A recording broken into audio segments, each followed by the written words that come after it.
bringing you those top stories, headlines, and of course, just like I said, when we have breaking news, we bring it to you live, raw, and always direct. And this one has some big implications in Georgia when it comes to the election, as the Georgia State Election Board has just approved a new hand counting ballot rule. So let's break it down here for you. The Georgia State Election Board convened today to discuss and vote on nearly a dozen proposed changes to election rules ahead of the November general election.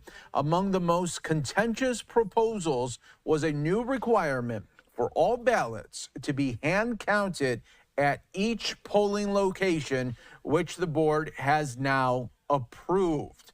Supporters argue that hand counting ballots is essential for ensuring election integrity and increasing public trust in the process. However, opponents warn that this rule could lead to significant delays in reporting election results, especially in larger counties. The concern is echoed by election officials who fear the change will create logistical challenges at a time when election preparations are already underway. The meeting held at the Georgia State Capitol drew a large crowd, requiring 2 overflow rooms to accommodate the number of attendees. In addition to the hand counting requirement, the board is considering other changes, including a proposal to publicly post the names of all registered voters for the November 5th election.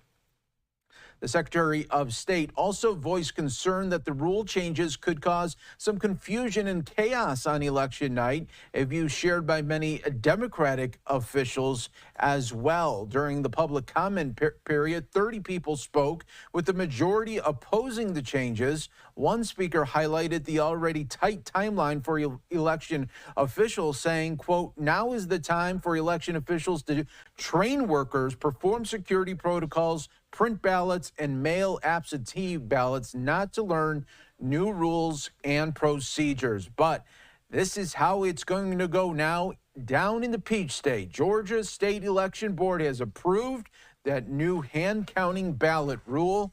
And you know that soon the former President Donald Trump will be talking about this one. We are waiting for a statement. When that happens, we will bring that to you here on Live Now from Fox. We'll also be waiting to see if Vice President Kamala Harris voices her opinion on it. We'll bring that to you when that does happen. But a lot to get to here on this Friday as we continue to bring you always the very latest right here on Live Now from Fox. And let's take another 2-minute break. Look, before we go to break, looks like we do have the shot there for the Vice President, going to be coming down those steps pretty soon, having an event soon in the next hour.